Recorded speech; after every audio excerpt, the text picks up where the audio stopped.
Assalamualaikum warahmatullahi wabarakatuh. Shalom, Om Swastiastu, Namo Buddhaya, salam kebajikan untuk kita semuanya. Selamat pagi, siang, malam untuk Mbak Anis dan teman-teman sekalian. Izinkan saya perkenalkan diri. Perkenalkan nama saya Talia Maharani Dewi Arianto dengan NIM 21112313066 dari Teknik Geologi Angkatan 2023. Izin untuk mempresentasikan terkait proposal metodologi penelitian saya, yaitu dampak aktivitas industri rokok kretek terhadap kualitas air tanah dangkal di kawasan industri Kudus berdasarkan parameter hidrogeokimia. Penelitian ini diambil dari Kudus, merupakan pusat industri hasil tembakau terbesar di Indonesia dengan beberapa pabrik besar seperti PT Jarum dan PT Noyorono yang dapat menghasilkan limbah cair yang mengandung nikotin, fenol, dan logam berat yang dapat berpotensi mencemari lingkungan sekitarnya. Selain itu juga dilihat dari kondisi geologi di wilayah Kudus yang memiliki aquifer bebas dengan tipe aluvial vulkanik dari Gunung Muria yang memiliki sifat hidrolik sangat tinggi dan rentan terjadinya pencemaran dari permukaan. Selain itu juga dilihat dari air tanah dangkal ini digunakan sebagai sumber air utama dari masyarakat di sekitar kawasan industri. Selain itu juga dilihat dari kajian mengenai dampak limbah industri terhadap kualitas air tanah telah dilakukan di beberapa daerah, namun belum secara spesifik menghubungkan limbah industri rokok dengan kualitas air tanah dangkal di wilayah Kudus, sehingga sangat memerlukan dari dokumentasi dalam literatur ilmiah. Adapun rumusan masalah yang saya angkat dalam penelitian ini adalah bagaimana kondisi kualitas air tanah dangkal di sekitar kawasan rokok di Kudus berdasarkan parameter kimia yang diuji. Lalu yang kedua, parameter kimia apa saja yang terindikasi melampaui baku mutu yang telah ditetapkan dalam regulasi yang berlaku. Lalu yang ketiga, bagaimana pola sebaran spasial zona air tanah dangkal yang terindikasi oleh limbah industri rokok. Dan yang terakhir, apakah terdapat korelasi antara jarak titik pengambilan sampel terhadap sumber pencemaran dengan nilai parameter kualitas air tanah yang telah diperoleh. Lalu juga hal ini juga dituntun dalam tujuan penelitian yang terdapat 4 poin. Yang pertama adalah mengidentifikasi dan menganalisis kualitas air tanah aquifer dangkal berdasarkan beberapa parameter kimia seperti pH, TDS, DHL, logam berat, dan fenol dan nikotin. Lalu yang kedua, mengevaluasi kesesuaian kualitas air tanah dengan baku mutu berdasarkan Permenkes nomor 2 tahun 2023 dan peraturan pemerintah nomor 22 tahun 2021. Lalu yang ketiga, memetakan sebaran spasial zona air tanah dangkal yang terdampak oleh limbah industri rokok menggunakan metode interpolasi IDW atau kriging.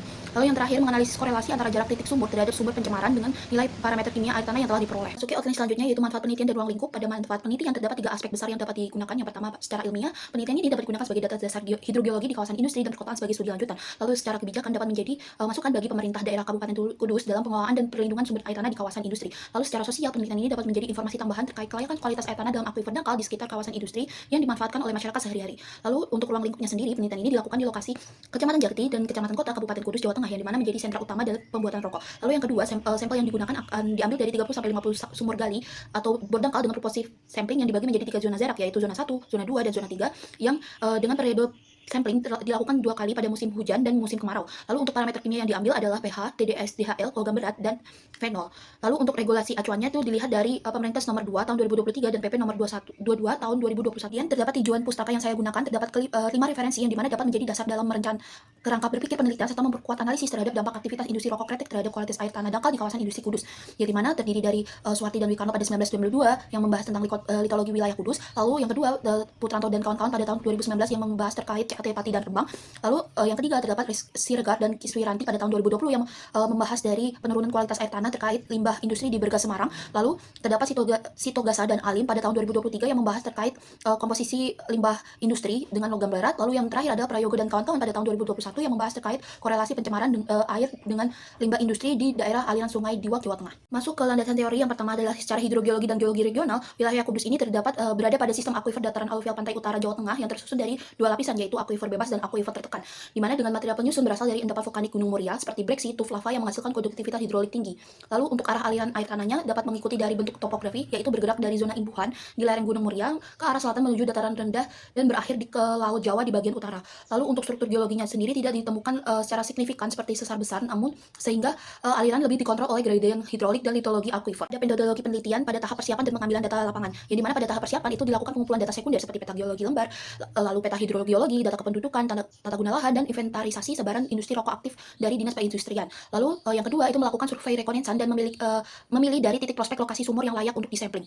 Lalu yang selanjutnya pada tahap pengambilan data lapangan itu terdapat 3 hal yang diambil. Yang pertama adalah data geologi yang mencakup dari litologi permukaan dan karakterisasi aquifer dengan metode geofisika geolistrik dan validasi peta geologi lembar. Lalu yang kedua adalah data geomorfologi yang dimana dapat menginterpretasikan dari data DEMNAS untuk satuan bentuk lahan, pola aliran, zona imbuhan, dan pelepasan air tanah. Lalu yang ketiga itu adalah parameter in situ di setiap titik sumur, di mana melakukan pengukuran kedalaman MAT, pH, suhu, TDS, DHL dengan alat parameter. Lalu data MAT ini dapat digunakan untuk peta piezometrik dalam mengetahui arah aliran air tanah secara lokal. Lalu masuk ke metodologi penelitian pada tahap pengambilan sampel air, di mana pada pengambilan sampel ini jumlah sampel yang digunakan adalah 30-50 sampel dari sumur gali atau sumur bor dangkal dengan metode proportif sampling pada berdasarkan jarak terhadap kawasan industri yang terbagi menjadi 3 zona, yaitu zona 1 sepanjang 0 sampai 200 meter, zona 2 sepanjang 200 hingga 500 meter, dan zona ketiga itu lebih dari 500 meter sebagai titik kontrolnya. Lalu pada mekanisme pengambilannya itu dilakukan dengan 2 mekanisme, yaitu sumur itu dipompa terlebih dahulu selama 10-15 menit untuk merepresentasikan kondisi air tanah aktual. Lalu terdapat pengambilan sampel secara tanpa melalui pengumpaan untuk mengetahui dari sebaran pencemaran pada kolam air sumur. Lalu untuk penyimpanan sampelnya itu ditaruh pada botol polietilena dengan keadaan bersih, kemudian diawetkan dan dibawa ke laboratorium segera dalam rentang waktu kurang dari 24 jam. Lalu pada periode samplingnya ini dilakukan selama 2 kali, yaitu pada musim hujan sekitar pada November hingga Januari, dan musim kemarau pada bulan sekitar Juni hingga Agustus untuk mengetahui pengaruh musiman terhadap kualitas air tanah. Terakhir adalah metodologi penelitian pada tahap pengolahan data dan interpretasi, yang dimana terdapat 4 poin utama dalam tahap ini, yaitu evaluasi baku mutu, di mana setiap nilai parameter akan dibandingkan terhadap baku mutu yang telah saya sampaikan sebelumnya untuk mengidentifikasi titik-titik yang melampaui batas. Lalu untuk analisis spasialnya itu dapat menggunakan metode interpolasi berupa IDW atau kriging yang telah diolah di software ArcGIS sehingga menghasilkan dari peta sebaran kualitas air tanah per parameter, lalu mengidentifikasi zona air tanah terdampak berdasarkan gradiasi nilai.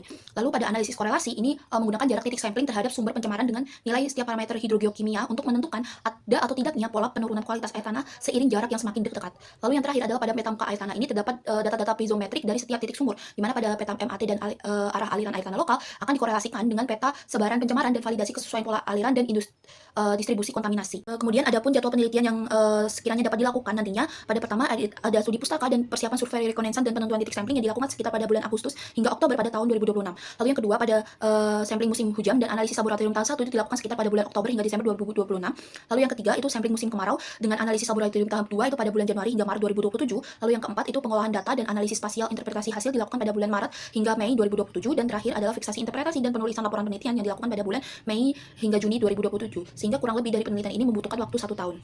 Sekian, terima kasih atas atensinya, dan saya berharap penelitian ini dapat menjadi pengisi dalam celah ilmiah yang belum ada terkait dampak industri rokok kretek terhadap kualitas air tanah di kawasan industri Kudus, dan sebagai dasaran utama untuk mengkaji ulang dari kebijakan perlindungan air tanah di kawasan industri Kudus.